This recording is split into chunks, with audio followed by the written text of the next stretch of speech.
Estamos de volta com a entrevista a António Ramalho, CEO do Novo Banco.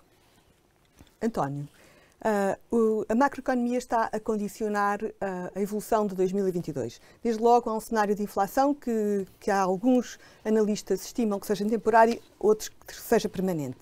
Esta semana, o governador do Banco de Portugal alertou para uma possível subida dos juros de dívida soberana.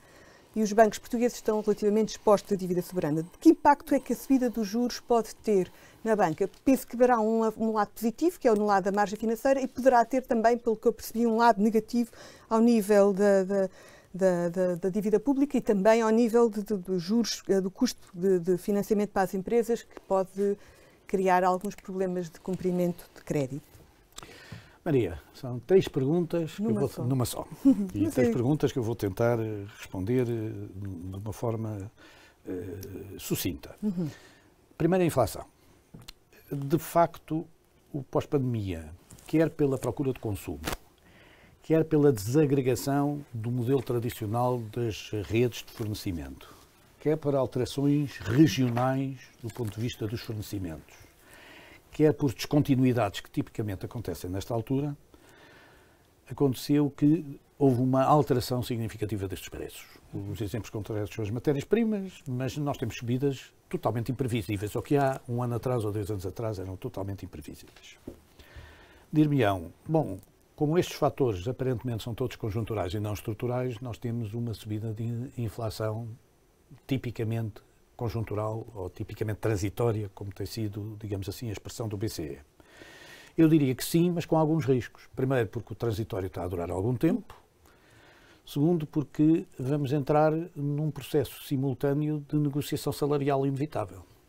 E se o reflexo destas subidas de preços, ainda que transitórias, forem estendidos para as políticas salariais, o que acontece, e estamos a trabalhar nesta altura em quase pleno emprego, portanto as instituições elas próprias têm de ter isso em conta, isso pode refletir, digamos assim, uma rigidez maior da estrutura de custos das empresas.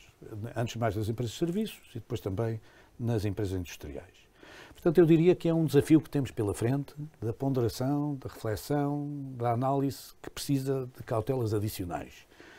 Não tenho a bola de cristal para dizer se esta inflação é mais transitória ou mais definitiva, mas tenho que confiar que os bancos centrais têm uma visão estruturada sobre ela, ainda que eu acho que a transitoriedade inicial, enfim, de alguma maneira, está a demorar mais tempo do que aquilo que era esperado, inclusivamente pelos bancos centrais. O segundo aspecto é que reflexo é que isso tem, obviamente, do ponto de vista de juros. A situação de juros negativos era uma situação a prazo sempre insustentável. Não é normal. O preço do dinheiro, o preço do tempo é a ver-se em juros e em juros positivos, não em juros negativos. Portanto, essa situação já não tinha normalidade do ponto de vista estrutural. Mas ainda menos normal é quando há uma taxa de inflação, e a taxa média de inflação poderá ser 1,3, 1,4, a média. No próximo ano será certamente mais elevada, poderá estar a encostar-se aos 2, 1,8, 1,9, a média. Naturalmente, isso significa que é difícil manter taxas de juros tão agressivamente baixas como aquelas que se têm mantido até agora, sob pena de termos uma disfunção clara entre aquilo que é a economia real e aquilo que é a estrutura de financiamento monetário. E por isso, eu, muito sinceramente, julgo que vamos ter um efeito, digamos assim, de subida de taxas de juros, já vamos ver as consequências, mas, sobretudo, vamos ter que ter a noção de que qualquer subida de taxas de juros também representa, inevitavelmente, uma subida de prémio de risco. E é isso que afeta mais a estrutura na nossa dívida soberana. Isto é, nós, neste momento, trabalhamos com menos de 60 basis points de diferença para a dívida pública há 10 anos alemã, e é provável que nos comecemos a aproximar dos 100 basis points, porque é tradicional que quando as taxas de juros sobem, haja uma reflexão mais dura sobre aquilo que é o prémio de risco dos países. E, portanto, isso é uma segunda reflexão que temos de ter em conta, que é como é que trabalhamos do ponto de vista da imagem e dos números consistentes do nosso país para que este fosso não se alargue. Terceiro ponto, o que é que isto se reflete na atividade bancária da banca de retalho? Eu diria que manter uma política de taxas de juros negativas, onde nós não temos flexibilidade sobre os passivos, porque naturalmente os bancos não vão cobrar taxas de juros negativas aos seus clientes, mas não têm capacidade de refletir isto no ativo, porque não podemos cobrar taxas de juros fora do mercado aos nossos clientes também do lado do ativo, leva a que a banca se torne instituições a trabalhar com margens muito baixas e a trabalhar com margens que não são compatíveis com a rendibilidade exigida à própria banca. E, portanto, isso tem levado os bancos a focar-se muito em custos. Eu julgo que uma alteração também na política de taxas de juros vai permitir um pequeno alargamento, sobretudo na base da margem financeira dos bancos de retalho e dos bancos tradicionais. Portanto, vai ser um ano que inicialmente é positivo. Tem alguns elementos naturalmente negativos. O primeiro é como é que cobrem, digamos assim, a sua exposição à dívida pública, porque a dívida pública, sendo taxa fixa, naturalmente, tem um reflexo negativo no valor do balanço. Mas, sobretudo, tem que ter mais cuidado com a sinistralidade, porque neste momento as taxas de juros não contribuem em nada para a sinistralidade do crédito e, se obviamente forem mais altas, poderão passar a contribuir. E por isso há que ter a cautela natural de gerir particularmente bem toda esta situação. É por isso que preparar os bancos hoje para aquilo que vai acontecer amanhã é o elemento absolutamente central. E, portanto, como disse no início da peça, este foi um dos trabalhos essenciais que o novo banco teve, foi a possibilidade de fazer todas as reestruturações no tempo certo para poder depois apoiar a economia quando a economia precisa de ser apoiada, como vai acontecer agora. Portanto, deduzo dessa sua frase que a limpeza do balanço está concluída. E acredito que talvez ainda sobre alguma coisa para fazer em 2022, mas sei que está a ser desenhado um plano estratégico. Quais são as metas do novo banco ao plano estratégico e se é verdade que estão a pensar em analisar o futuro de algumas das subsidiárias, nomeadamente o Banco Best? Maria, o plano estratégico será divulgado na altura certa e, portanto, a altura certa é o primeiro trimestre do próximo ano. Primeiro ponto, está feito a limpeza de balanço, sim, ainda que gerir um banco é permanentemente estar com atenção àquilo que são os desafios que a todos os momentos se colocam. E, portanto, colocam os desafios a nós e a todos os outros bancos, no pós-moratórias, na gestão do seu crédito à habitação, na subida de taxas de juros, nos riscos de desemprego em certas classes sociais, enfim, tudo isso precisa de ser continuamente acompanhado. É um work in progress. E, portanto, é algo que nunca termina. Claro. E, felizmente, para isso é que existe banca, que é para exatamente assumir essa dose de percepção de risco. Isto por um lado. Segundo lado, que é particularmente importante, é que, naturalmente, o banco, desde que entrou na rota dos resultados positivos, como lhe disse, a sua grande preocupação é criar capital.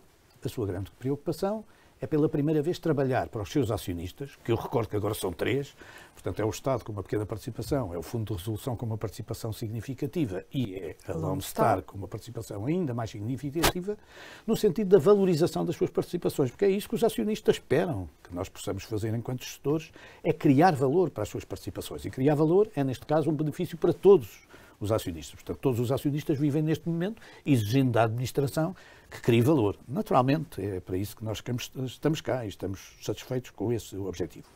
Simplesmente, também estamos num momento em que toda a gente percebe que a atividade bancária está perante desafios modernos e novos, no sentido de assegurar, por exemplo, um serviço e uma prestação de serviço adequado numa ótica omnicanal, já não é uma solução multicanal, hoje em dia as pessoas querem aceder ao seu banco da forma mais conveniente que puderem, também no sentido de trabalharem numa lógica de low cost, de custos baixos, porque já não é permitido, digamos assim, transferir ineficiências para os clientes, porque os clientes não as acham, e finalmente trabalhar também com o nível de satisfação dos próprios clientes, que obriga, digamos assim, hoje em dia a ser mais criativo e mais imaginativo do que se era. E por isso eu acho que o próximo ano é um ano de muita contenção do ponto de vista de custos, de muita concentração do ponto de vista de qualidade de crédito, mas sobretudo muita imaginação na oferta de serviços. Porque o pós-pandemia acelerou um conjunto de coisas que já estavam em marcha. Já estavam em marcha e, portanto, que obrigam a mais inovação, a mais parceria, a mais humildade na descoberta das soluções ideais para responder àquilo que são as necessidades financeiras de todos os nossos clientes. Cada banco em Portugal tem sempre mais de 1 milhão de clientes, nós também temos mais de 1 milhão de clientes, e todos eles têm necessidades específicas que precisam de ser respondidas. É isso que nós E o plano estratégico? O plano estratégico, naturalmente, uma das características do nosso plano estratégico é a simplificação. Isto é, nós não pretendemos que o banco seja particularmente complicado.